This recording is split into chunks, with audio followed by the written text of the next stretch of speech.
y nosotros lo hemos estudiado solamente la diversidad ecológica. Hemos comprendido lo que es especie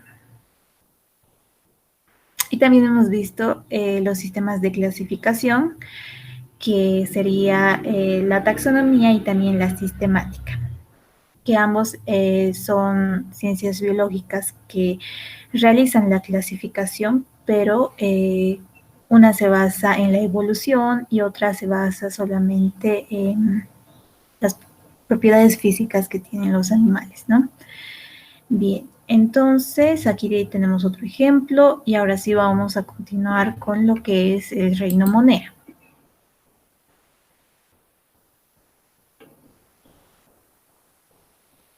Bien, entonces, ¿qué es el reino Monera? El reino Monera se encuentra en las categorías más amplias en que se clasifican los seres vivos. Y bueno, vamos a encontrar a los reinos. Y desde el punto de la biología, han ido cambiando los criterios de sus nombres en todos los 5 reinos que conocemos. Entonces, el reino Monera va a comprender las formas de vida más primitivas y simples de las que se tiene conocimiento. Entonces, esto quiere decir que pueden ser muy diversas en su naturaleza, pero tienen rasgos comunes, como por ejemplo que carecen de núcleo celular, que este suele ser definido. Esto quiere decir que serían procariotas. Entonces, no se sabe demasiado al respecto entre el mundo celular procariota y el de los eucariotas. Esto porque la clave se encuentra en el desarrollo de seres pluricelulares más complejos. Sin embargo, a todo esto, todas las teorías apuntan a que un par de organismos unicelulares se han desarrollado en algún tipo de simbiosis que cada vez va siendo más estrecha. Las relaciones de simbiosis, las relaciones que existen, las vamos a ver en ecología, ¿sí? La simbiosis es un tipo de relación que se da en diferentes especies. Ya lo vamos a estar conociendo. Entonces, de esta manera, dentro de esta simbiosis ocurre que uno va a formar parte del cuerpo del otro y también se encargan exclusivamente de algunas funciones internas de la célula hasta poder dar origen a un nuevo tipo de individuo. Entonces, el término monera se encuentra actualmente en desuso, pero a favor de la clasificación de los 3 dominios que son el eucarya, el arquea y la bacteria. Entonces, estas se van a presentar diferentes características que son generales. Bien, acá nos dice, tenemos la definición que comprende las formas de vida más simples y primitivas que se conocen, que pueden ser diversas en su naturaleza, aunque presentan características celulares comunes. Estas son unicelulares y procariotas, ¿sí? También nos indica que las moneras abarcan 3 grandes grupos, que son las eubacterias, las arqueobacterias y las cianobacterias. Acá tenemos un ejemplo, que es la Escherichia coli, que nos dice que a menudo esta parasita en el tracto digestivo humano. Entonces, este es un ejemplo, esta es la Escherichia coli, es una bacteria que te causa no me acuerdo el nombre, pero bueno, este te causa un problema en el estómago, que es cuando no te alimentas bien o cuando consumes cosas ácidas diariamente, entonces te aparece esta bacteria y causa como ampollas dentro del estómago. No me acuerdo bien qué se llama ese nombre. Me voy a acordar. Mientras tanto, vamos a ver la clasificación de del reino Monera. Mencionamos que se dividen en las eubacterias, arqueobacterias y las cianobacterias, ¿sí? También es importante saber antes de esto que los miembros de este reino pueden ser muy diversos en su forma y sus modos de vida. Sin embargo, poseen todas estas características mínimas diferentes que apuntan a su simpleza evolutiva y biológica. Entonces, ¿cuáles son estas características? Esas características son el tamaño entre 3 a 5 micrómetros, que serían los seres vivientes más pequeños que existen en la naturaleza. Y es por eso que solamente estas se los puede observar en microscopios ópticos.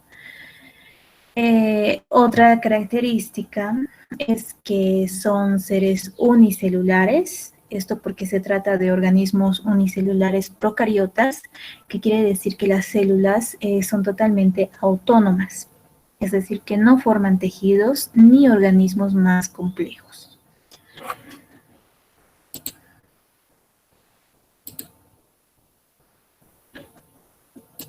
Ya. Entonces, otra característica también de este reino es que no poseen orgánulos. Quiere decir esto que a diferencia de las células eucariotas más grandes y complejas que se encuentran internamente, en las moneras no tienen ni un núcleo celular, ni mitocondrias, ni plastos. Es por eso que son unicelulares. En cuanto a su reproducción sexual, eh, las moneras se producen a través de procesos que no involucran la meiosis o producción de gametos, sino que su reproducción sexual de este reino es por general mediante una difusión binaria. En esa difusión binaria se da en lo que es el ADN circular. Esto es porque carecen de núcleo, entonces su ADN se encuentra disperso en el citoplasma y va a tener una forma de círculo en lugar de doble hélice. También por locomoción. Esa puede ser una función binaria. En la locomoción generalmente se mueven a través de los flagelos, pero también pueden ser inmóviles. También mediante los flagelos estas pueden reproducirse. Después tenemos su nutrición.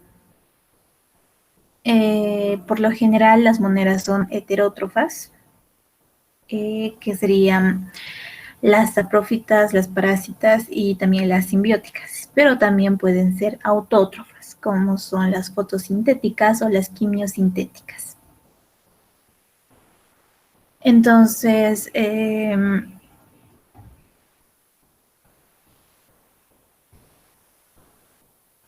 ahora sí vamos a ver esta clasificación. Bueno, inicialmente este reino se subdividía en dos categorías, que son las bacterias y las arqueas, y cada una con su respectiva subclasificación.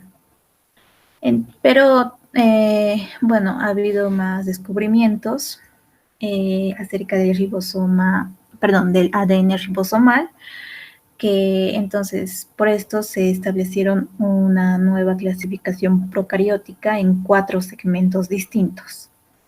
¿Cuáles serían estos? Serían las arqueas o las arqueobacterias, también serían las arqueobacterias, las cianobacterias, y bueno, existen muchas más, pero en este caso estas son las más importantes y las que más suele haber preguntas en el examen. Las otras son como ser las micoplasmas, las bacterias gram negativas, las gram positivas, etc. Lo que a nosotros nos interesa son las arqueobacterias, las eubacterias y las cianobacterias. En cuanto a las eubacterias, nos indica que pueden presentar diversas formas y en función de este criterio pueden clasificarse en los bacilos, que son los que tienen forma de bastón. Bueno, en esta imagen no sé si lo pueden ver claramente.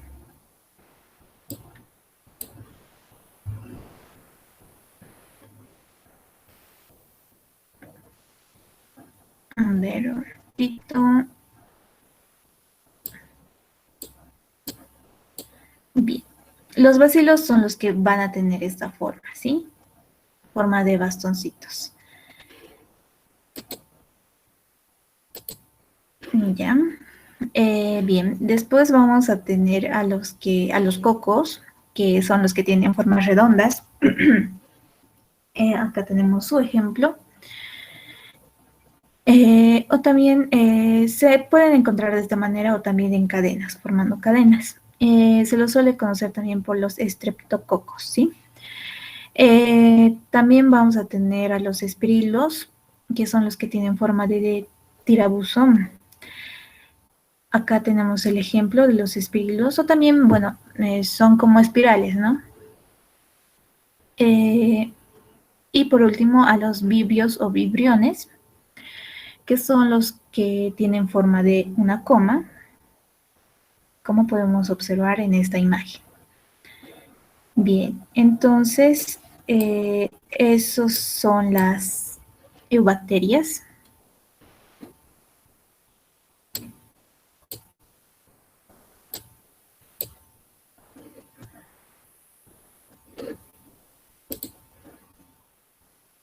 Ya.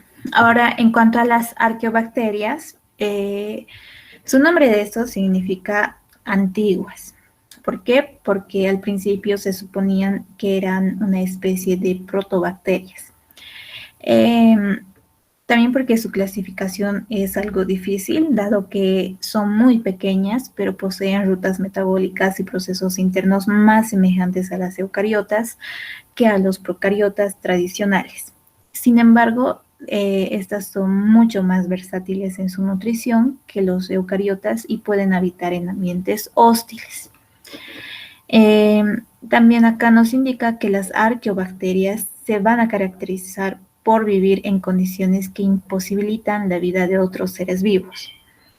Así que se las encuentra en los hábitats extremos, donde sobreviven aprovechando los recursos químicos del medio, ya sea esto la salinidad, el calor, el pH, etcétera. Bien, entonces estas arqueobacterias, como un ejemplo podemos mencionar las bacterias que se encuentran congeladas en los bloques de hielo que existen en la Antártida. Entonces, en esos bloques de hielo que son grandes, imagínense, esos son de millones de años, entonces, dentro de estos hielos se han congelado estas arqueobacterias y, bueno, ellas todavía están viviendo ahí.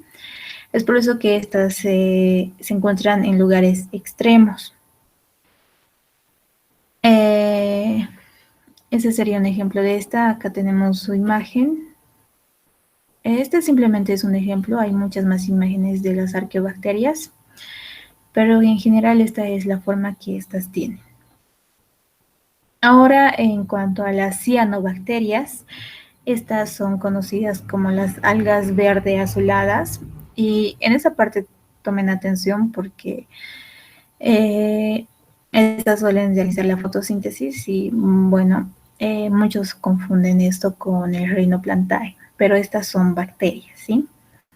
Entonces, las cianobacterias son conocidas como algas verde azuladas y son los únicos organismos procariotas que son capaces de realizar la fotosíntesis, aunque de una manera ligeramente distinta al de las plantas. Entonces, sus ejemplos de estas cianobacterias son estas, que se les puede observar de esta manera mediante el microscopio óptico.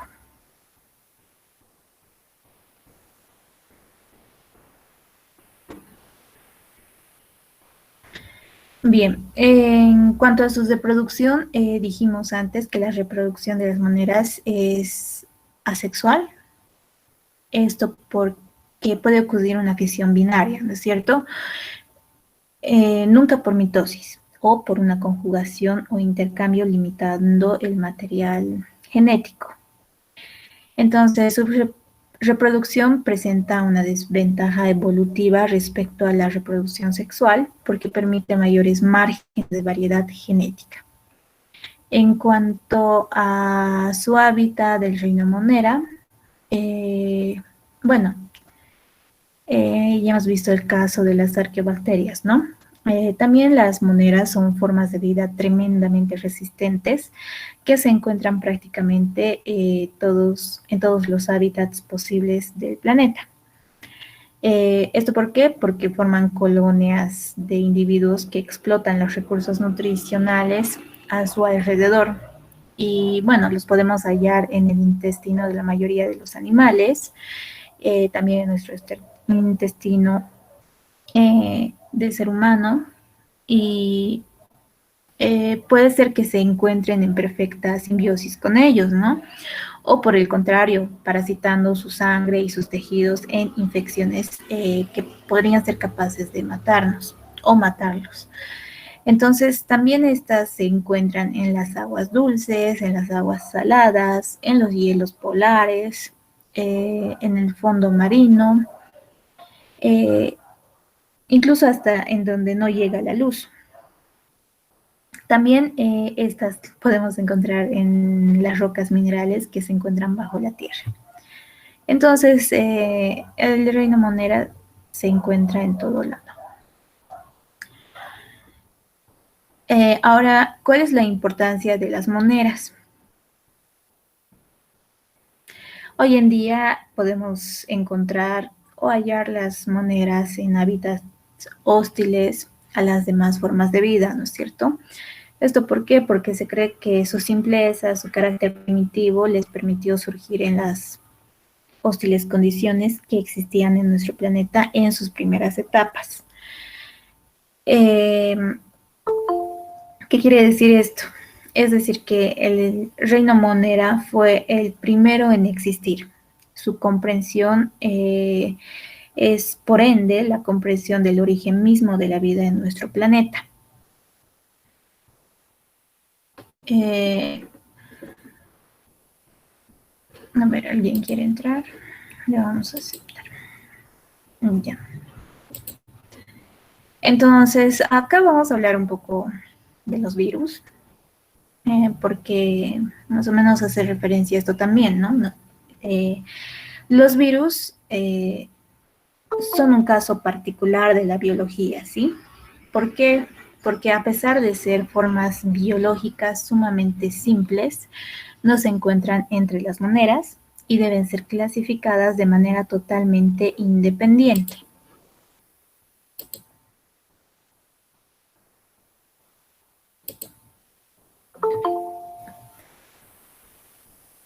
Eh, a ver, está entrando gente.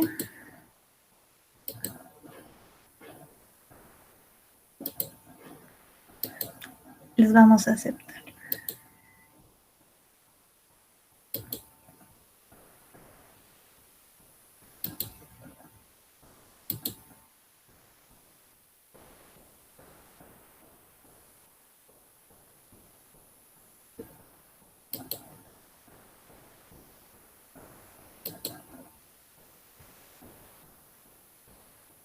Inge, una pregunta, ¿ya estaba explicando desde más antes?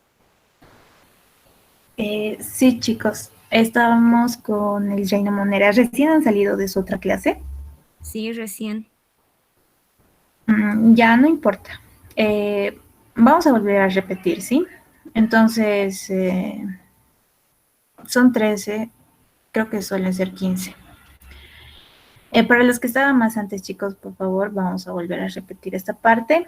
Eh, Recién estamos viendo lo que es el Reino Monera, ¿ya? A ver, no creo que nadie más se conecte, pero esperaremos 2 minutos más.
Bien, chicos, no creo que nadie más entre. Entonces vamos a volver a ver, a repetir el Reino Monera, ¿sí? Anteriormente habíamos quedado en lo que son las clasificaciones. Eh, hemos considerado dos clasificaciones, que es la taxonomía y la sistemática. Eh, ambas realizan la clasificación de las especies, solamente que la sistemática se basa en la evolución y la clasificación taxonómica se basa en las características físicas de los individuos, ¿sí? Bien, en eso hemos quedado. Ahora vamos a ver los reinos, que son los 5. El reino Monera, el reino Fungi, el reino Protista, el Plantae y el animal. Y el animal. Entonces, en este primer reino, Monera, vamos a estudiar su clasificación, sus características y, bueno, en qué nos ayuda a los seres humanos y también a la biodiversidad. Bien, acá el reino Monera nos indica que comprende las formas de vida más simples, donde están más simples y primitivas que se conocen. Estas pueden ser muy diversas en su naturaleza, aunque presentan características celulares comunes, que pueden ser unicelulares o procariotas. Bien.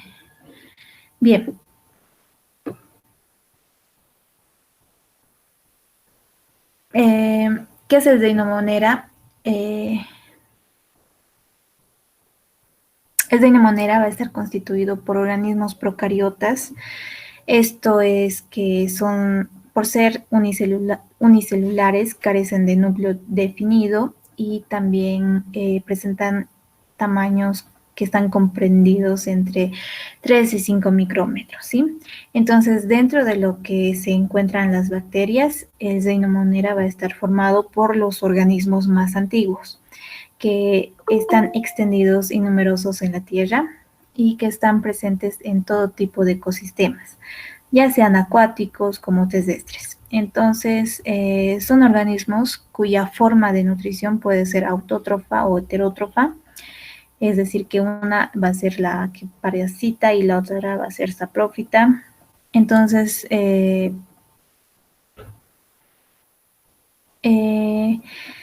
estos organismos de este reino pueden encontrarse de manera aislada o formando colonias, como consecuencia de la división celular sin posterior separación de las células descendientes. A ver, ¿alguien quiere entrar? Ya. Entonces, en cuanto a sus características de este reino, en este reino las bacterias pueden ser muy diversas en su forma y sus modos de vida. ¿Por qué? Porque poseen algunas características mínimas que apuntan a su simpleza evolutiva y biológica, tales como las que dijimos, que tienen un tamaño entre 3 a 5 micrómetros y son los seres vivientes más pequeños que existen en la naturaleza, ¿ya? Otra característica de este reino es que son unicelulares y se trata de organismos unicelulares procariotas, es decir, células totalmente autónomas que no forman tejidos ni organismos más complejos. No poseen orgánulos. ¿Por qué? Porque a diferencia de las células eucariotas, que son más grandes y más complejas internamente, las moneras no tienen un núcleo, ni tampoco mitocondrias, ni plastos que puedan realizar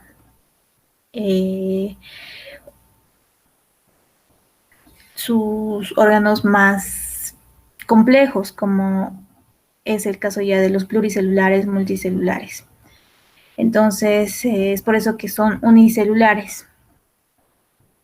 En cuanto a su reproducción sexual, Las moneras se producen a través de procesos que no involucran la meiosis o producción de gametos, sino que se va a dar por una fusión binaria. En cuanto a su ADN de estos organismos, su ADN es circular dado que carecen de núcleo. Entonces su ADN se va a encontrar disperso en el citoplasma y va a tener forma de círculo en lugar de doble hélice. En la locomoción generalmente se mueven a través de flagelos, pero pueden también ser inmóviles. También por los flagelos, estos pueden reproducirse. Los flagelos son estos, ¿sí? Acá tenemos un ejemplo de las bacterias. Estos de acá que les estoy señalando, estos son los flagelitos. Incluso acá pueden presentar uno más grande. Entonces, mediante eso realizan su movimiento, ¿sí? En cuanto a su nutrición, por lo general, las moneras son heterótrofas, es decir, pueden ser saprófitas, pueden ser parásitas o también simbióticas. También pueden ser autótrofas porque realizan la fotosíntesis. Esto ya lo vamos a ver. Entonces, dentro de lo que es este reino, las moneras abarcan 3 grandes grupos que son las eubacterias, las arqueobacterias y las cianobacterias. Entonces, inicialmente este reino se subdividía en 2 categorías, que son las bacterias y las arqueas, en donde cada una tenía su propia subclasificación. Pero tras el descubrimiento del ADN ribosomal, se ha logrado establecer una nueva clasificación procariótica, que son estas las que vamos a estudiar ahora.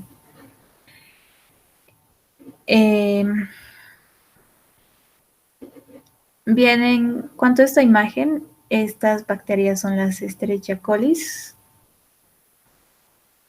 que a menudo estas se encuentran parasitando el extracto digestivo, entonces esto es lo que te provoca las ampollas dentro de tu estómago. Bueno, también el ácido hace que el ácido del estómago te queme ahí adentro, entonces, bueno, hasta ahora no me acuerdo ese nombre, pero generalmente esto lo obtienes cuando no te alimentas bien o cuando consumes cosas que sean ácidas, cuando no tienes una buena alimentación. Esta Escherichia coli, generalmente, bueno, los estudiantes de la San Simón, algunos lo tienen. ¿Por qué? Porque, bueno, viven lejos y la mayoría de ellos tenían que quedarse a almorzar ahí cerca de la universidad, ¿no es cierto? Entonces, ustedes saben que cualquier comida que sea callejera no es tan saludable porque no sabemos cómo realmente lo preparan, porque preparan para tanta gente que otras se descuidan en la higiene, otras solamente enjuagan sus platos, sus vasos. Entonces, es ahí donde existe un contagio de este tipo de bacterias. Entonces, es lo que les provocaba. No me acuerdo hasta ahora ese nombre, no sé por qué se me ha ido. Como dije anteriormente, a ver si me voy a acordar, ¿ya? Pero bueno, este es un ejemplo para que ustedes lo tengan en cuenta. Ahora sí vamos a ir a sus clasificaciones. Vamos a empezar con las eubacterias. Las eubacterias nos indica que pueden presentar diversas formas y en función de este criterio pueden clasificarse en los bacilos. Los bacilos son los que tienen forma de bastón, que son estos de acá, tienen forma de bastoncitos los bacilos. También se encuentran en forma de cocos, que son estos de acá, que se los puede observar de esta manera o también en forma de cadena, ¿sí? Tenemos también a lo que son los espirilos, ¿Qué son esto? Que tienen forma de espiral, y los vibrios que tienen una forma de una coma. Estos son entonces la clasificación de las eubacterias. Las eubacterias entonces se clasifican en cocos, bacilos, vibrios y en espirilos, ¿sí? Ahora, en cuanto a las arqueobacterias, su nombre significa antiguas. ¿Por qué? Porque al principio se suponía que era una especie de protobacterias. Entonces, su clasificación es muy compleja, dado que son muy pequeñas, pero poseen rutas metabólicas y procesos internos más semejantes a las eucariotas que a las procariotas tradicionales. Sin embargo, a todo esto, estas son mucho más versátiles en su nutrición y también pueden habitar en ambientes hostiles. Acá nos dice que las arqueobacterias se caracterizan por vivir en condiciones que imposibilitan la vida de otros seres vivos. Entonces se encuentran en hábitats extremos donde sobreviven aprovechando los recursos químicos del medio, como ser la salinidad, el calor, el pH, el frío, etcétera. Este es un ejemplo de las arqueobacterias. Entonces, estas las podemos encontrar en condiciones extremas. ¿Cuáles serían las condiciones extremas? Estas serían en la Antártida, que se encuentran en los bloques de hielo, también en los desiertos. Bueno, eso. Entonces, otra clasificación del Rhinomonera son las cianobacterias, y como les dije anteriormente, en esta parte no se confundan, porque estas cianobacterias son conocidas como las algas verde azuladas. ¿Por qué? Porque son los únicos organismos procariotas que son capaces de realizar la fotosíntesis, ¿sí? Entonces, por realizar la fotosíntesis, ¿qué quiere decir? Que pueden elaborar su propio alimento. Entonces, muchos suelen confundir esto con el reino Plantae, que las cianobacterias son del reino Plantae, pero no. En realidad, estas son del reino Monera. Bien, entonces, su ejemplo de estas cianobacterias son estas, las que podemos observar acá. Bueno, se encuentran de estas diferentes formas, ¿no? Así, así, así. Que estas se las puede observar solamente por microscopio óptico. Bueno, en sí todo el reino Monera se lo observa por microscopio óptico. Entonces, en cuanto a su reproducción de las moneras, como dijimos antes, su reproducción es siempre asexual porque se da por fisión binaria. Dijimos que nunca por mitosis o por una conjugación o intercambio que sea limitado de material genético. Entonces, en su reproducción presenta una desventaja evolutiva respecto a la reproducción sexual, ya que permite mayores márgenes de variedad genética. Pero bueno, en cuanto a su hábitat de este reino, las moneras son formas de vida tremendamente resistentes. ¿Por qué? Porque se encuentran prácticamente en todos los hábitats posibles del planeta, ya sea formando colonias de individuos que explotan los recursos nutricionales a su alrededor. Entonces, podemos hallarlos en el intestino de la mayoría de los animales, incluso del ser humano. Puede ser también que se encuentren en perfecta simbiosis con ellos, o por el contrario, parasitando su sangre y sus tejidos, infecciones que a veces son capaces de matarnos. Entonces, también se encuentran en las aguas dulces, aguas saladas, en los hielos polares y en el fondo marino, en donde no llega la luz, e inclusive en las rocas minerales bajo la tierra.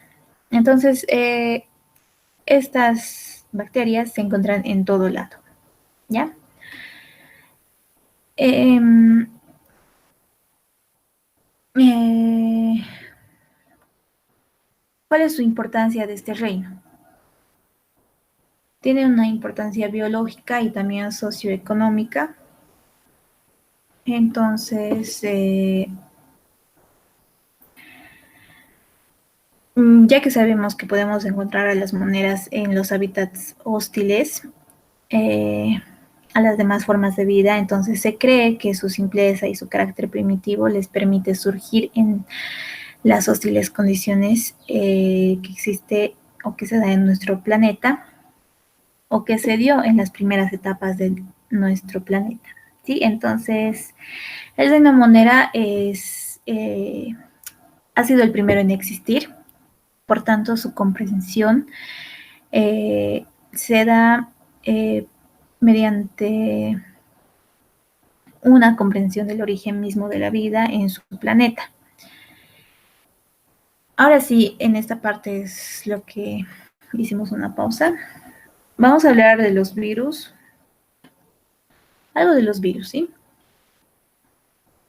Los virus son un caso especial en la biología. ¿Por qué? Porque a pesar de ser formas biológicas sumamente simples, estos no se encuentran entre las moneras y deben ser clasificadas de manera totalmente independiente. ¿Qué quiere decir esto? Que tampoco se van a encontrar en los demás reinos, ni en los protistas, ni en las plantas, ni en los animales, ni en el fungi. Entonces, su clasificación del virus va a ser totalmente independiente. En un sentido estricto, los virus son mucho más básicos que las bacterias, pero no pueden sobrevivir sin estas. ¿Por qué? Porque dependen de ellas y también de otros tipos de células. Entonces, para reproducirse, los virus les inyectan su material genético parasitorio y así la bacteria es forzada a sintetizar las proteínas del virus, ¿ya? Entonces, es como si estuviera obligando, ¿no? Se adueña de la célula, entonces le quita todas sus funciones vitales de la célula y el virus es donde pone sus propias reglas, por así decirlo. Entonces, este virus maneja la célula y mediante ella también se puede reproducir. Bien, más adelante vamos a ver por qué está compuesto el virus, qué formas va a presentar en su reproducción, etcétera. ¿Ya? Eso es solamente para que ustedes se den cuenta del motivo por qué el virus no entra en este reino. Bien. En cuanto el moneda en los 3 dominios, esto también vamos a recalcar. En la clasificación que acabamos de ver, hemos visto a las eubacterias, a las arqueobacterias y las cianobacterias, ¿no? Entonces, su clasificación de estos organismos, los que vamos a ver a continuación, no es en reinos, sino va a ser en 3 grandes dominios, que son los órdenes superiores. Entonces, en estos 3 dominios que se va a clasificar este reino monera, se va a dar en lo que es la eucaria, en donde se hallan todos los seres vivos cuyas células poseen núcleos bien definidos, como es el caso de las plantas, animales, hongos y protistas, ¿no es cierto? En cambio, en el archea se encuentran los procariontes sumamente simples y abundantes en el planeta, pero difíciles de cultivar en laboratorio. Estos son organismos acostumbrados a hábitats extremos en los que se aprovechan la energía química de los volcanes o aguas termales. Por ejemplo, sería parte de los reinos originales junto con las bacterias. Entonces, esta clasificación de los 3 dominios, el archea es al que pertenece el reino monera, ¿ya? Después vamos a tener a otra clasificación, que es la bacteria. Inicialmente se le conoce como las eubacterias. Y estas son evolutivamente diferentes de las arqueas. ¿Por qué? Porque según su análisis de ARN ribosómico poseen pared celular y son el más antiguo de los tres dominios. Entonces, uno de los más variados y de los más simples. Bien, algunos ejemplos más de este reino son las diversas bacterias conocidas por la humanidad, que sería, como les mencioné antes, la Escherichia coli, que es un bacilo gram negativo que a menudo parasita el tracto digestivo humano. Eso lo hemos visto. Otro ejemplo sería también el Clostridium tetani. Esta es una bacteria muy común en el suelo y también en el tracto digestivo de los animales. ¿Por qué? Porque puede causar en el ser humano lo que es el tétanos, que es una enfermedad letal. ¿Por qué? Porque ingresa a la sangre. Otro ejemplo sería el Plantoea starwiti, que esta también es una bacteria que afecta a las plantas, especialmente a distintos tipos, como es el caso del maíz, que comúnmente combate o combatía con los cultivos del campo. Esta bacteria, bueno, tal vez ustedes alguna vez han visto que es de color blanco o que aparece como moho en las plantas.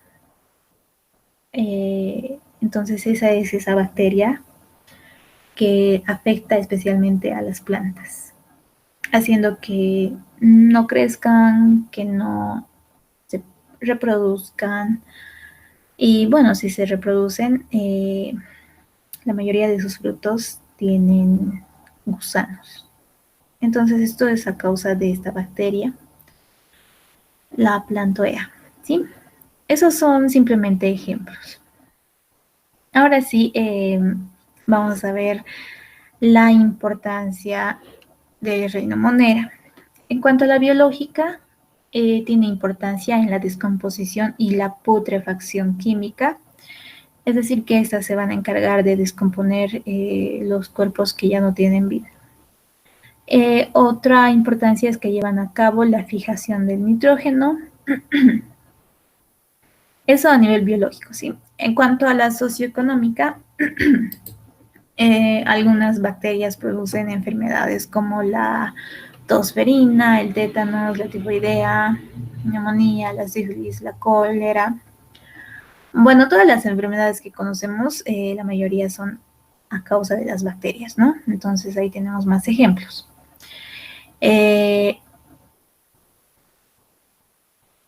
Otra cosa es que también estas son ventajosas porque se utilizan para fabricar lo que son los quesos, los helados, el yogur, el vinagre.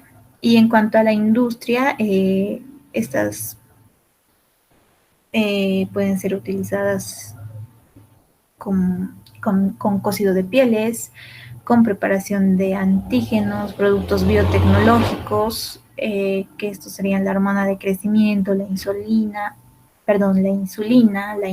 el interferón, etcétera, y bueno, muchos más, ¿no? Entonces, así como también nos puede afectar, también suele ser beneficioso para nosotros mismos.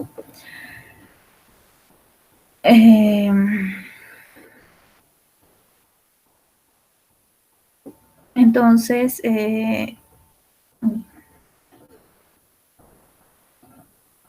cuanto al diseño Monera, eso sería todo, sus características, su clasificación y su importancia, ¿ya? Ahora sí, vamos a pasar al siguiente, que es el signo protista. El signo protista nos indica que se denomina protista a todos aquellos que son eucariotas, que no pueden ser clasificados ni como animales, plantas u hongos. Entonces, ¿qué va a ser el signo protista?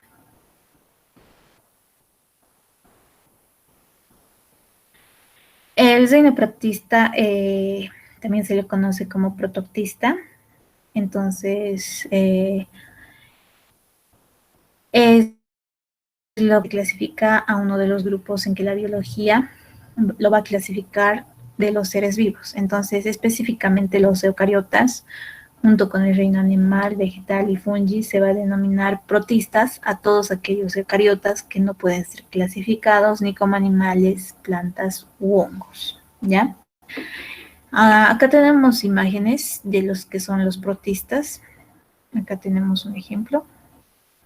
Estos también se los puede observar en microscopios eh, con un objetivo más alto, como sería el 100. Con un objetivo 100, un 50, así. Entonces,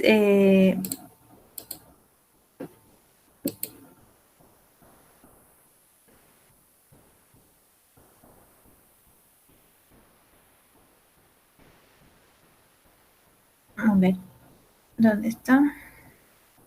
Vamos a ver también aquí lo que es la clasificación de los protistas, sus características y también lo que son sus beneficios o su importancia ecológica, biológica para nosotros, ¿ya?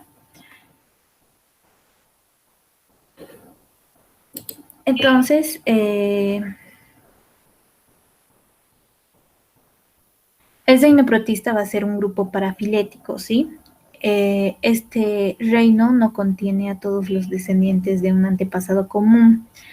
Entonces solamente este reino agrupa a un conjunto muy diverso de organismos que generalmente son monocelulares, tanto autótrofos como también heterótrofos. Entonces esta variedad hace que sea mucho más difícil de caracterizarlos, bueno, excepto en los rasgos comunes de todo ser eucariótico, ¿no? O sea que son poseedores de células con un núcleo celular ya definido, a diferencia del reino monera, ¿no? El reino monera solamente son unicelulares en donde no se pueden desarrollar como estos ya pueden tener, que pueden tener células monocelulares, multicelulares, pluricelulares, ¿sí? Entonces, su palabra de protista va a provenir del griego y significa que son primordiales o primeros de los primeros, ¿sí? Entonces, los protictas similarmente se los va a traducir como primeras criaturas. En cuanto a sus características de este reino, al no ser un grupo monofilético, o sea que comparten una historia evolutiva, sus integrantes del reino protista no poseen rasgos comunes fundamentales con los cuales se pueden caracterizar. Entonces, como no son propios de la vida eucariótica, estos mismos que pueden presentar plantas, hongos y animales. Entonces, su relativa simpleza de este reino va a ser evolutiva, en donde no hay demasiado común entre las distintas formas de protistas y presentan distintos modelos de nutrición, reproducción, locomoción y estructuras celulares. Su clasificación se va a dar en lo que son los ciliados, los rizópodos, los esporosos, y así también como los moneras van a tener otras clasificaciones, pero estas son las importantes. Entonces, el reino de los protistas tradicionalmente se divide en supergrupos muy distintos entre sí. Este sería el ejemplo de estos supergrupos o subgrupos. Entonces, vamos a ver a lo que son los ciliados, los rizópodos, los esporosos. Además de esta clasificación, también tenemos lo que son los primoplantae, eh, los heteroconta, las alveolatas, las rizarias, las excavatas, eh, ¿cuáles más? Las hemobozoas, etcétera. Existe un sinfín en su clasificación de lo que son los protistas. Bueno, no les he preguntado, ¿tienen alguna duda?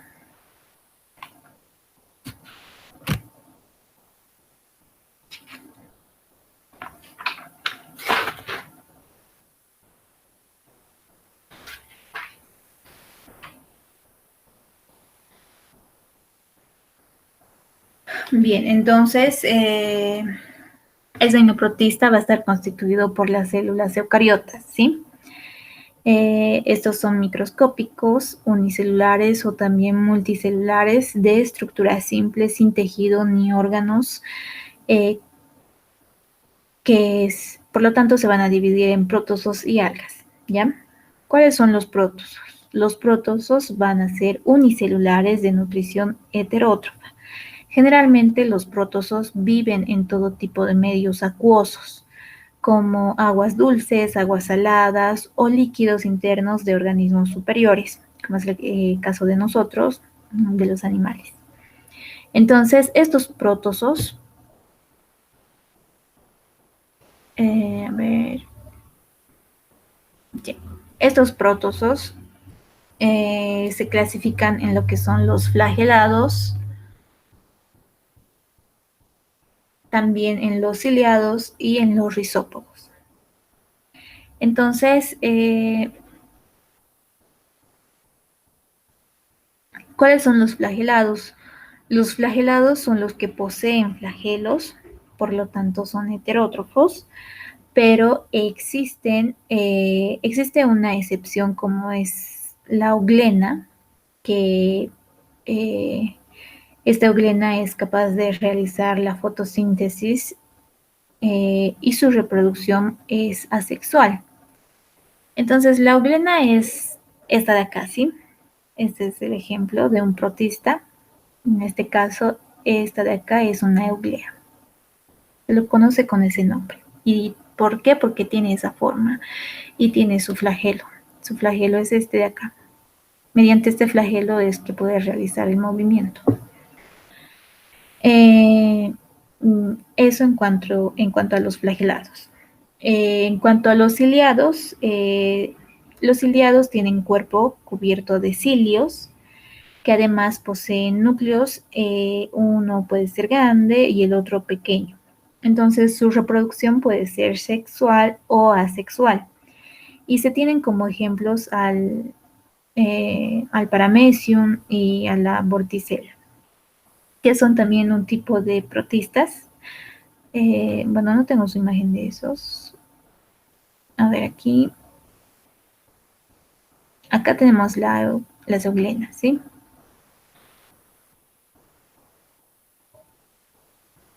No tengo imagen, pero bueno, estos serían ejemplos de los ciliados. Otra clasificación dentro de lo que son los protozoos tenemos a los rizópodos. Los rizópodos son los que forman, son los que tienen forma de pseudópodos para capturar el alimento y desplazarse.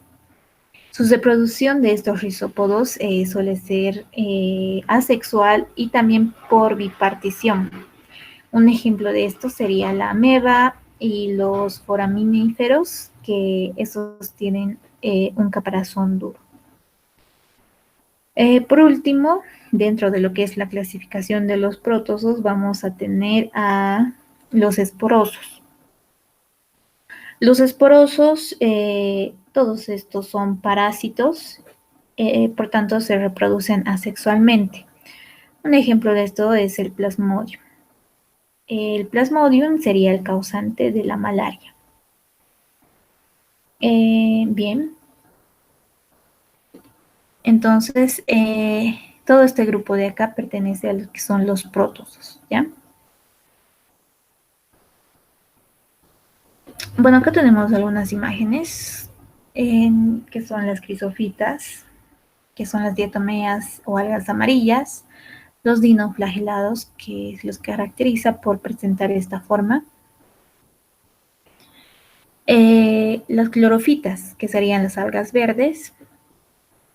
Acá tenemos su ejemplo, las feofitas, que serían las algas de color pardas, y también las rodofitas, que serían algas rojas. Entonces, estos son ejemplos de los protistas. En cuanto a las algas, eh, las algas son eucariotas, unicelulares y también pueden ser pluricelulares. Entonces, sus células no van a formar tejidos, ¿ya? Y viven en lo que son eh, medios acuosos y pueden realizar la fotosíntesis. Entonces, tienen pared celular y también organelos que contienen pigmentos o sustancias para captar la luz solar y transformarla en energía para producir su alimento. Entonces, por esta razón, las algas son diversas en sus colores, y esto según el pigmento que tienen, ¿no? Como será el caso de las que son de color verde. Van a ser de color verde si tienen clorofila, ¿ya? Entonces esta de acá, por eso tiene ese nombre de las clorófitas, porque son algas verdes. La clorofila es el que da el color verde. Su pigmento es de color verde. Entonces también por eso las plantas son todas verdes, ¿no? Ya. Las pardas, bueno, su nombre lo dice, van a tener un color pardo, y las eh, algas rojas rodófitas, o también se las conoce como las carolinas, ¿ya? Que son las que tienen color rojo. Entonces, su reproducción del reino protista puede ser sexual y asexual. En el caso de las algas pluricelulares, estas tienen un sistema de reproducción con alternancia. ¿Qué quiere decir? Que tienen una generación que consiste en alternar todo tipo de reproducción. Entonces, de este modo, se da una fase que es de reproducción sexual por gametos. Luego le va a seguir una fase de reproducción asexual por esporas, y así sucesivamente. Entonces, en este reino se distinguen los siguientes grupos, que son las diatomeas, las algas verdes, las algas pardas o feóticas, las carolinas o algas, que son todas estas de acá. Entonces, en cuanto a las diatomeas, van a ser las algas unicelulares de color amarillento, ¿ya? Que son, se las conoce también como crisófitas, ¿ya? Diatomeas que son de color amarillo.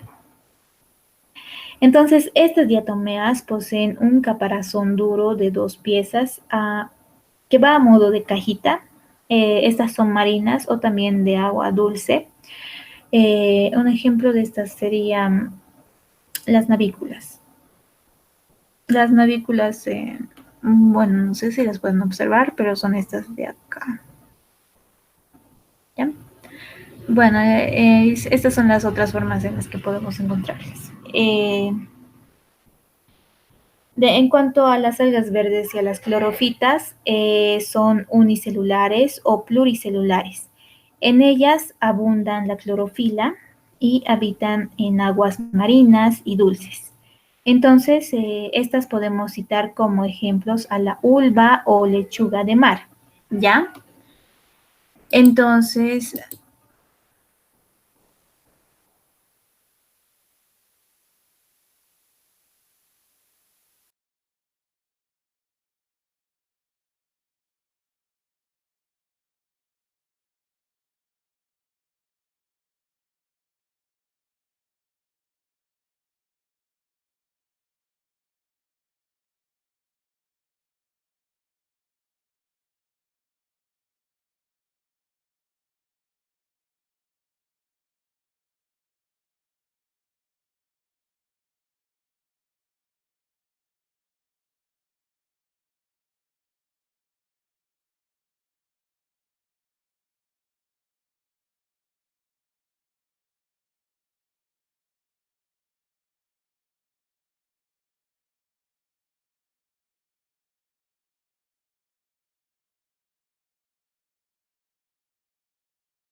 Chicos, ¿pueden escucharme? Sí, Inge. Ya. Se ha, se ha cortado, no sé qué he hecho, pero me he salido ya. ¿Hasta dónde lograron escucharme?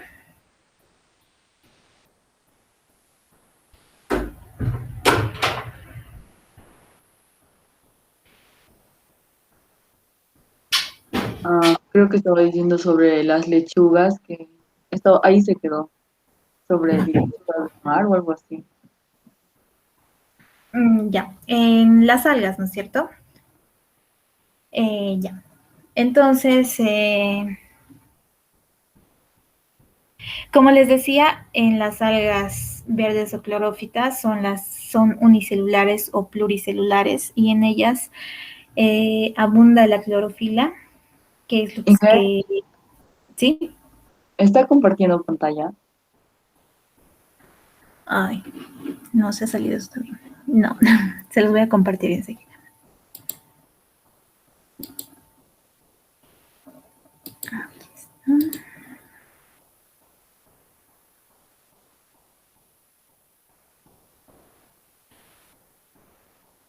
Ya, se puede ver, ¿no es cierto?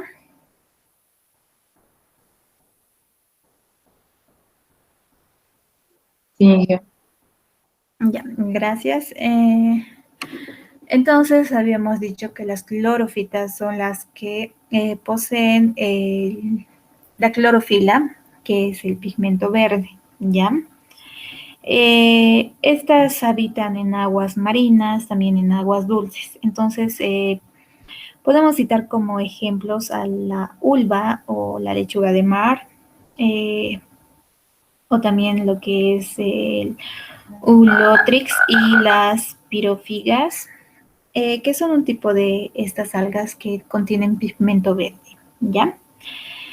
También tenemos a las algas pardas, que son las feóticas. Eh, Estas son pluricelulares y solo viven en el mar, ¿ya? Ejemplo de esto podemos mencionar a los fucus, a las sargassum, si no me equivoco, y bueno, esas como ejemplo en las algas verdes o también se les conoce como las feófitas, ¿ya? Por último, tenemos a las rodófitas o a las carolinas o algas rojas, ¿ya? Todas estas son marinas y se caracterizan, bueno, porque son de color rojo. Ya, entonces acá tenemos que las características principales de este reino protista son llamados también como protistas. Tienen células eucariotas, se desarrollan en ambientes húmedos, algunos son autótrofos, otros son heterótrofos y también una gran mayoría son de ambiente acuático. En cuanto a su reproducción sexual, se da de manera sexual y asexual, ¿ya? Eh, en acá también vamos a ver la importancia del reino protista. Eh, bueno, vamos a hablar de su nutrición. Los protistas pueden poseer metabolismos autótrofos.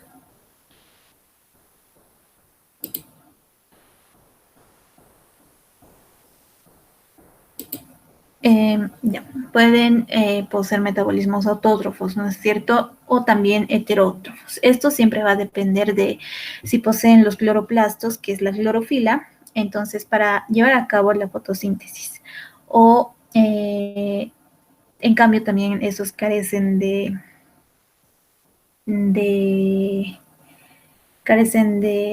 o sea, no pueden alimentarse de manera orgánica, ¿sí? Entonces, si no se pueden alimentar por lo que es una ósmosis o también por una ingestión en donde se realiza o donde actúan los fagocitosis o los fagocitos, ¿ya? Entonces, muchos de ellos poseen mecanismos de nutrición de manera simultánea, en donde algunos de ellos llevan una existencia parásita, que esto es la introducción en organismos pluricelulares y se alimentan de ellos mismos. Entonces, esto causa enfermedades. Sin embargo, los protistas son originalmente aerobios.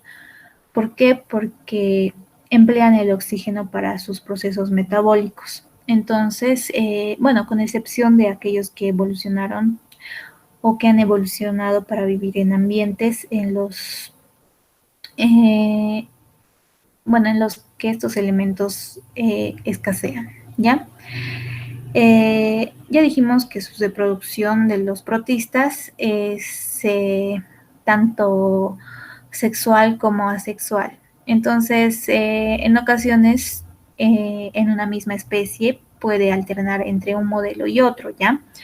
Entonces, de acuerdo a las condiciones del medio ambiente, la reproducción sexual se da mediante la generación de gametos y fusión celular. Mientras que en el caso de la reproducción asexual se da por fisión celular y por mitosis. Bueno, en ninguno de estos casos se producen embriones, ¿no es cierto? Entonces, por eso que se da por fusiones, por fisiones, etcétera. Ahora sí, la importancia de los protistas.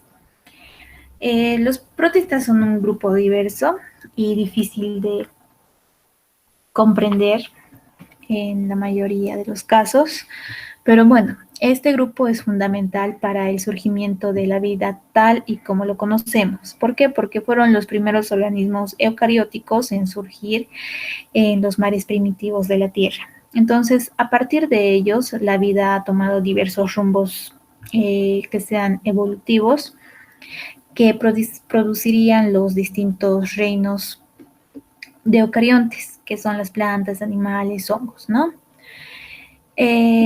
Entonces, de este modo, los protistas constituyen un peldaño previo y relativamente común a todas estas formas de vida que es eucariótica, incluida la humana, ¿sí? Su estudio es también el estudio de las eucariogénesis o también la aparición del núcleo celular, que es que en la historia evolutiva de los procariontes o procariotas primitivos. Esa es la historia de este reino.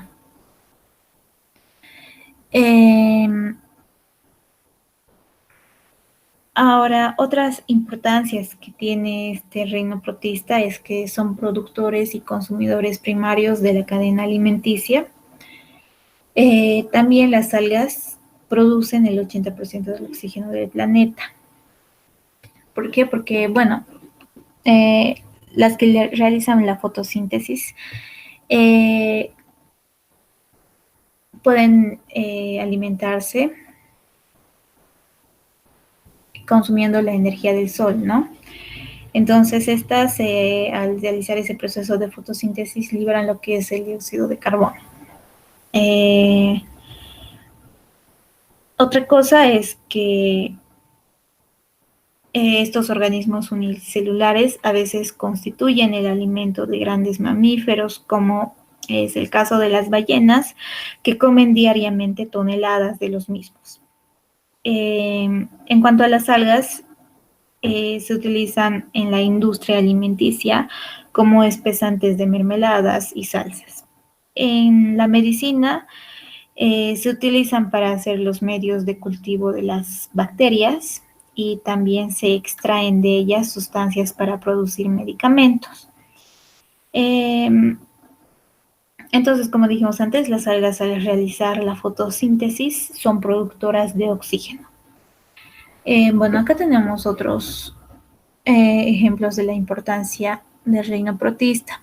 Acá nos dice que algunos organismos producen enfermedades como es el mal de Chagas, que causa un daño cardíaco severo y digestivo en el esófago. También la malaria o pauladismo, que es transmitida por el mosquito Anopheles. Otra importancia es que algunos son utilizados en la industria como las diatomeas por su efecto abrasivo. También nos dice que las algas se emplean en la producción de geles o agares que se utilizan para cultivar microorganismos. Y por último, otro ejemplo es que los dinoflagelados producen la marea roja que produce el envenenamiento de peces y en el ser humano causan parálisis. Bueno, ejemplo de eso es esta imagen, ¿ya? Esta se la conoce como la marea roja. Es ahí donde habitan los dinoflagelados, que pueden ser nocivos tanto para los animales como para nosotros. Bien, el siguiente reino es el reino fungi. En este reino vamos también a estudiar sus características, su clasificación y su importancia, ¿ya? Entonces, acá nos dice que el reino fungi es uno de los grupos en que la biología lo clasifica a las formas de vida conocida, que está compuesto por más de 144.000 especies diferentes de hongos, entre los que figuran las levaduras, los mohos y las setas, y que comparten características fundamentales como la inmovilidad, la alimentación heterótrofa y ciertas estructuras celulares. Entonces,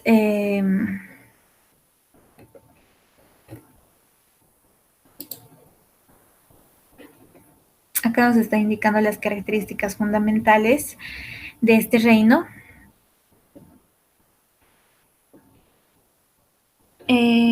Bien, como nos indicó, estas carecen de movilidad propia. ¿Por qué? Porque los hongos se mantienen toda su vida en el mismo lugar, similar a las plantas. Otra característica es que poseen pared celular, en donde las células de los hongos son eucariotas. Y otra característica es que crecen como hifas. Este crecimiento es de los hongos que se produce a manera de hifas. Entonces, el reino fungi comúnmente se lo conoce como el reino de los hongos verdaderos, ¿ya? En este reino vamos a incluir a todos los organismos eucariotas que pertenecen a la clasificación de hongos. También la diversidad de formas de vida y estructuras morfológicas que presentan los hongos, que convierte al reino fungi en un grupo llamativo, rebosante, de una biodiversidad, bueno, se podría decir espectacular, ¿no? Porque los hongos son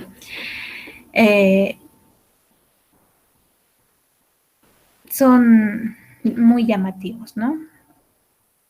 Entonces, en cuanto a estas características del reino fungi,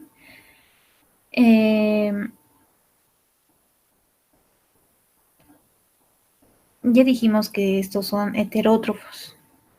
¿Qué quiere decir heterótrofos? Que adquieren sus nutrientes del exterior, ¿no es cierto? También tienen una resistente pared celular que está compuesta por la quitina, la cual en muchas ocasiones les impide el deshacerse o sufrir otros inconvenientes que están relacionados con las condiciones ambientales. Otras características, aparte de estas, también pueden ser que se reproducen mediante esporas. ¿Qué quiere decir esto? Que cuentan con estructuras anatómicas determinadas para la producción de las mismas, como los ascos, que estos contienen ascoesporas, y también los basidios. Entonces, en los hongos su reproducción puede ser tanto asexual, que en este caso va a ser sin información de un cuerpo fructífero, ¿ya? O también como una reproducción sexual. Entonces, esto sería un ejemplo de la reproducción sexual, serían de las hifas. Ya lo vamos a ver. Entonces, también existe una inmensa variedad de formas, colores y tamaños en los hongos. Su estructura de estos es comúnmente llamado como verdadero cuerpo del hongo, que recibe un nombre de micelio y está compuesto por los filamentos largos, lo que son las hifas. También, por otro lado, las partes más visibles y conocidas de estos organismos suelen ser sus cuerpos fructíferos, que están encargados de producir las esporas para la reproducción sexual. Entonces, en cuanto a sus formas de crecimiento, algunos hongos lo hacen en forma de estante sobre troncos de árboles, otros en cambio crecen como copas. Eh, o también pueden tener forma de estrellas. Bien, esas eran las características de los hongos. Acá en esta imagen podemos ver lo que son las hifas. Mediante estas hifas, estas se pueden reproducir asexualmente. ¿Ya? En cuanto a su clasificación del reino fungi, y según la morfología de las fructificaciones o cuerpos fructíferos que presentan los hongos, estos se van a clasificar en estos reinos que vemos acá, que son las setas, los mohos, las levaduras, las micorrizas, los líquenes crustáceos, los líquenes foliosos, líquenes fructulosos, ¿sí? Entonces, ¿dónde estamos? Empezando por las setas.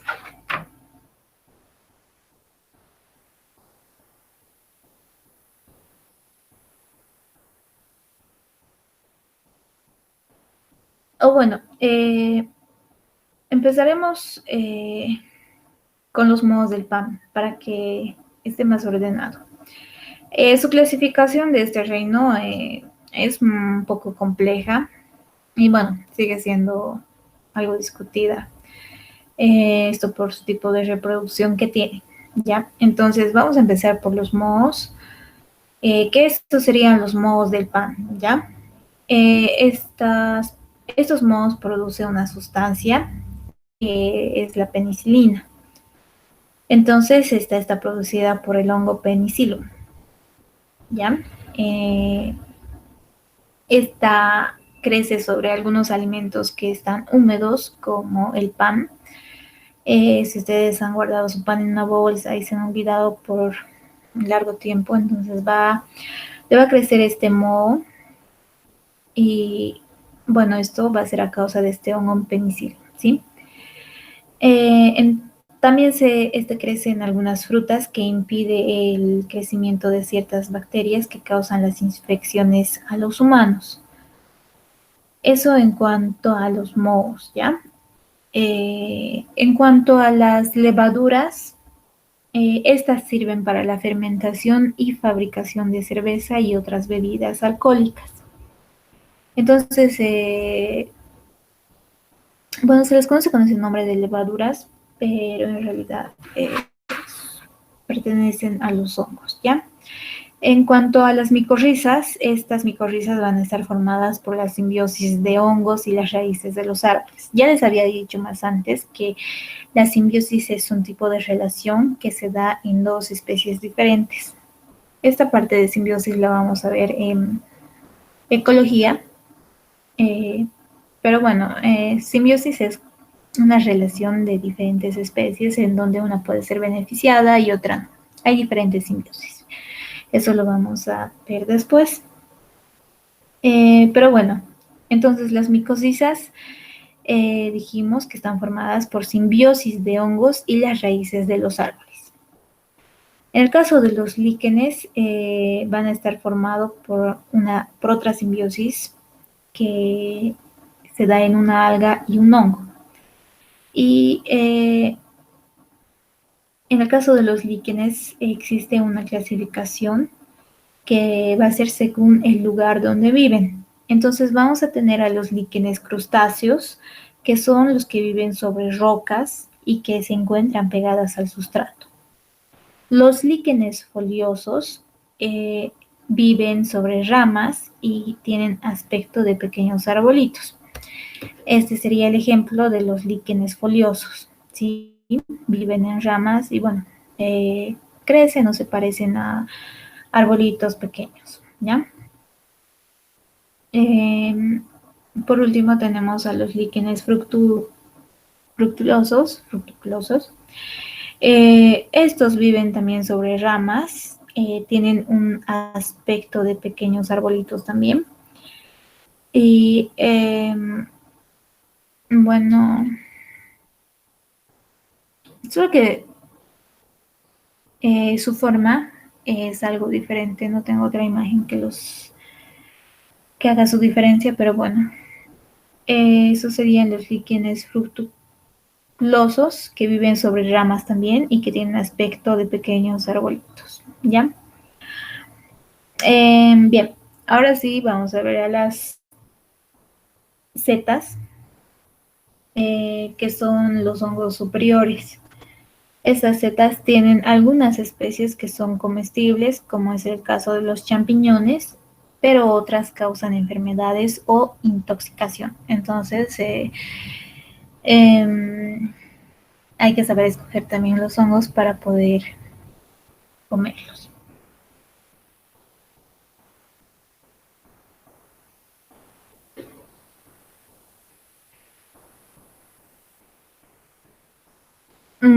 Otra clasificación también respecto a esto, se tiene a los ascomicetos. Estos son hongos que contienen ascoporas que están dentro de las estructuras reproductoras que se denominan ascas, ¿sí?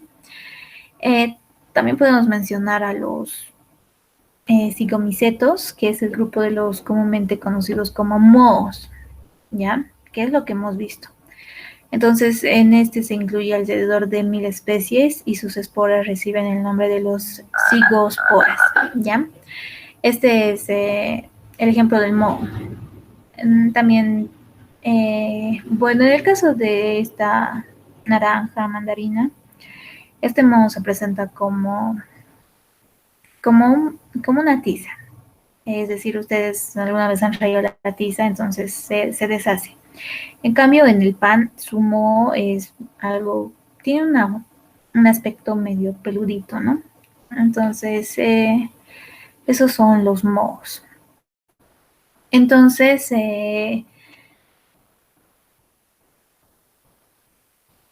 vamos a ver algunos ejemplos de este reino también. ¿Dónde está? Ya. Ejemplos de este reino fungi. Más allá de lo que conocemos, lo que son los champiñones, el reino fungi incluye también a una gran variedad de hongos, que son los ascomicetos, por ejemplo. Este es un hongo de la vida que está empleado en la obtención de vinos, que bueno, este se lo conoce con el nombre de Penicillium citrum, ¿sí? Esos son nombres científicos solamente, no tienen mucha importancia, son solamente ejemplos. Bueno, los mohos del género Penicillium que hemos visto, que son la elaboración también del queso azul o también de la penicilina. Las levaduras, que son los que se puede elaborar la cerveza y también la elaboración del pan, ¿no es cierto? Entonces, esos son ejemplos. También tenemos ejemplos de los basidiomicetos, que, bueno, esos ya se encuentran en la lengua de la vaca, en la trompeta de los muertos, en las orejas. Bueno, son ejemplos de los basidiomicetos, ¿sí? No es tan importante esto.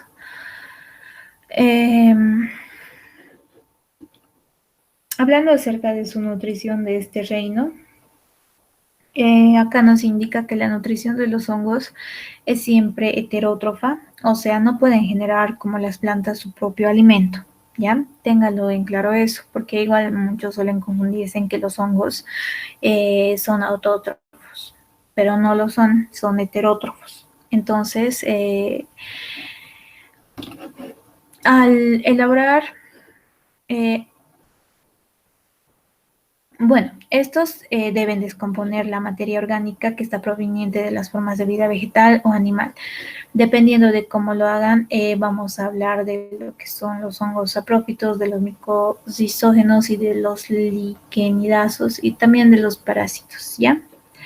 Su reproducción habíamos dicho que se da por sexual y asexual y em, bueno, también hemos mencionado que existen los hongos tóxicos o venenosos. Eso también es cierto, no es solo agarrar un hongo y comer, ¿no? En general, los champiñones son los que se los suele consumir y no otros tipos de hongos. Entonces, su importancia de estos hongos dentro de lo que es el ecosistema, los hongos juegan un papel fundamental en el correcto equilibrio de las comunidades biológicas, ya que son organismos descomponedores. ¿Por qué? Porque permiten un correcto reciclaje y mantenimiento de la energía y también de los elementos orgánicos e inorgánicos del ecosistema. Entonces, para entender esto mucho mejor, eh, vamos a ver en lo que son sus utilidades.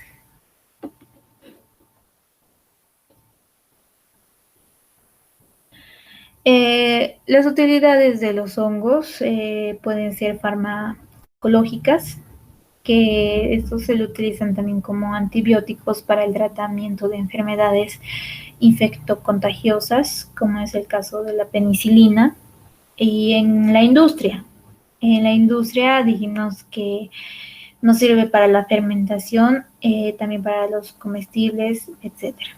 Y bueno, algunas desventajas de este reino es que pueden causar enfermedades a las plantas y animales, como las micosis y otras que también son tóxicas. Acá tenemos sus beneficios. Nos indica que algunos son comestibles, están utilizados en procesos de fermentación como la levadura, que está utilizada en la fabricación del pan, y en el sector de salud para la producción de penicilina. Bueno, eso ya lo hemos hablado. ¿Cuál sería su perjuicio? Acá nos indica que es el causante de envenenamiento, enfermedades y muertes.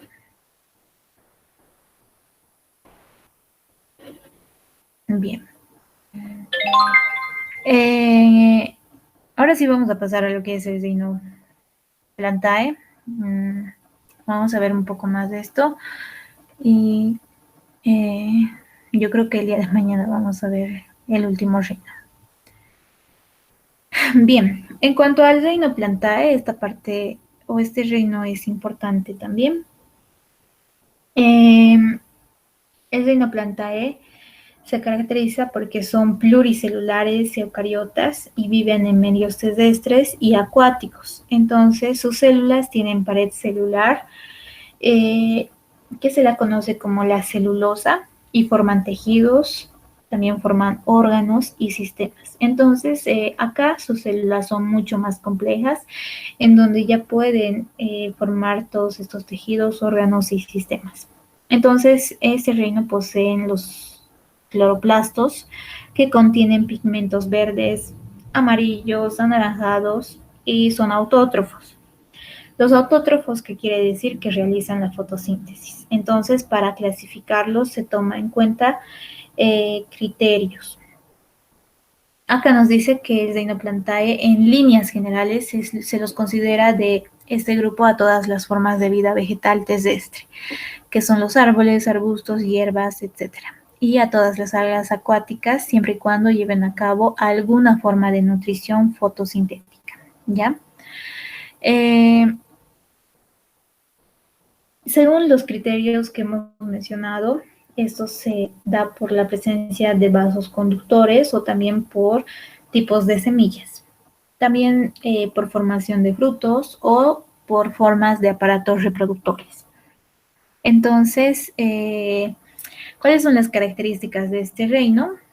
Como ya mencionamos, estos tienen pared celular y cloroplastos, en donde las células de las plantas poseen depósitos de clorofila, que están conocidos como los cloroplastos, lo cual les confiere su color verde y son indispensables para llevar a cabo la fotosíntesis. Otra característica importante es que carecen de movilidad. Las plantas, incluso las acuáticas, carecen de movilidad propia, es decir, son inmóviles. Estas no se pueden mover de un lugar a otro, ¿no? Entonces es por eso su característica. Otra característica es que son cuerpos compuestos por celulosa. ¿Qué es la celulosa? Es un tipo de biopolímero incoloro, inodoro, amorfo e insoluble en agua, también en alcohol y éter, y constituye el material básico de construcción de los cuerpos de las plantas y de algunos protistas. Bien, acá hay un esquema acerca de lo que nos interesa, que son las plantas, y estas se clasifican en lo que son las plantas criptógamas, que son las que no tienen flor y tampoco semilla, y también las fanerogamas. En las fanerogamas vamos a encontrar las que son vasculares y que tienen semillas, flores y frutos, ¿ya? En las criptógamas se dividen en las briófitas. ¿Cuáles son las briófitas? Las briófitas van a ser las que son primitivas. Por ejemplo, las primitivas son las que no tienen tejidos y presentan conductos, hojas, tallos y raíces y, bueno, suelen ser rastreras. Ejemplo de estos podrían ser los musgos y las hepáticas, ¿ya? En el grupo de las criptógamas también vamos a encontrar a las pteridófitas. Las pteridófitas tienen tejido, también son conductores primitivos y un ejemplo de estos serían los helechos, los licopodios y los equisetos, ¿ya? Estos se encuentran en el grupo de las criptógamas. Las criptógamas, volver a repetir, son las que no tienen flores y semillas. Esa es una clasificación. La siguiente clasificación son las fanerogamas. Las fanerogamas son vasculares, tienen semillas, flores y frutos. Dentro de estas fanerogamas vamos a encontrar lo que son las gimnospermas y las angiospermas, que esto es muy importante. Esta clasificación es importante que ustedes lo sepan, ¿ya? ¿Puedes repetir el nombre de los dos? Cuando es con plantas, con flores y semillas, y cuando es sin. Ya, la clasificación de las plantas se va a dar en lo que son las criptógamas y las fanerogamas, ¿ya? Las criptógamas son las que no van a tener flores ni semillas. Y dentro de estas criptógamas vamos a encontrar a lo que son las briófitas y las pteridófitas. Las briófitas dijimos que van a ser las más primitivas y que no tienen tejido conductor, pero sí presentan hojas, tallos y raíces. Y suelen ser rastreras, y ejemplo de esto dijimos que son los musgos y las hepáticas, ¿ya? En cambio, las pteridófitas son las que tienen tejidos conductores primitivos. Y ejemplo de esto serían los helechos, los licopodios, etc. Esas son las criptógamas, ¿ya? En las fanerogamas van a ser las vasculares, que presentan semillas, flores y frutos. Y dentro de estas fanerogamas vamos a encontrar a los grupos de las gimnospermas y las angiospermas. Las gimnospermas no presentan flores, pero sí tienen semillas desnudas. Ejemplo de estos serían los abetos y los pinos, ¿ya? No se confundan con esto, por favor. Las gimnospermas pertenecen a las fanerogamas, ¿ya? En cambio, en las criptógamas pertenecen las briófitas y las pteridófitas, pero la diferencia es que esas briófitas y pteridófitas son primitivas y no tienen tejidos conductores. Es decir, que van a ser mucho más simples, ¿ya? En cambio, esta de acá, que es un abeto o los pinos, estas se pertenecen a las fanerogamas, al grupo de las gimnospermas.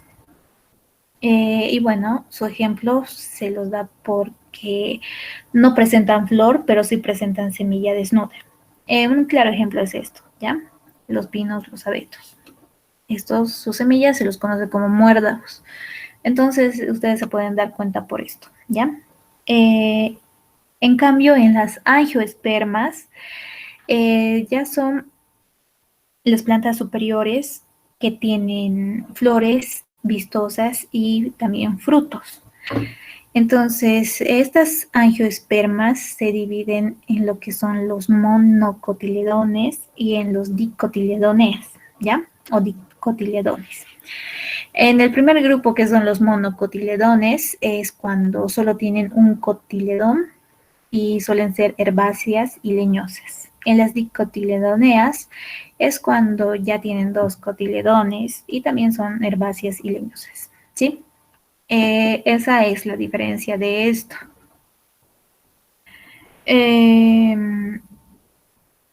Bueno, esta parte lo tienen claro o tienen alguna duda.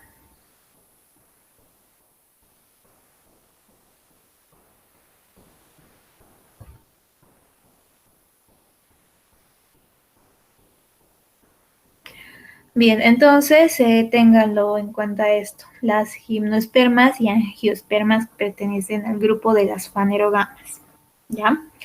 En cambio, las briófitas y las pteridófitas van a pertenecer a las criptógamas. Bien. Estas serían las briófitas, ¿no es cierto?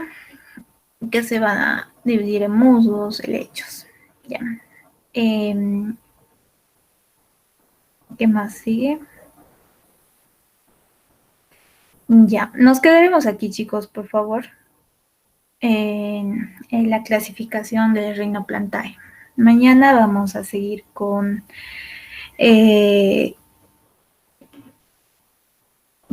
esquema. Bueno, vamos a hablar también de su importancia ecológica, en la biológica y la socioeconómica, y también sus características de este reino. Después vamos a ver el reino animal y ya vamos a pasar al tema de ecología. Tenemos hasta el día jueves, ¿no es cierto? ¿O cuándo es su examen? El jueves ya es, mañana sería. Ya, mañana sería entonces, ¿no? Ya mañana entonces también vamos a hacer 2 periodos, ¿ya? Hasta lograr acabar el temario. Lo vamos a acabar, ya que ecología no es tan amplio, pero sí tiene conceptos importantes. Y bueno, el último tema, que es los biomas de Bolivia, es cortito. Nos llevará unos 5 minutos ver ese tema. Entonces también vamos a tratar de resolver preguntas, ¿ya? Les voy a mandar después de esto, a más tarde, también como les suelo mandar su tarea para que lo hagan, ¿ya? Entonces, hasta aquí por favor, chicos, y mañana continuamos.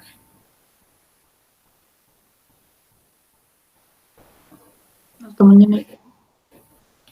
Hasta mañana, chicos.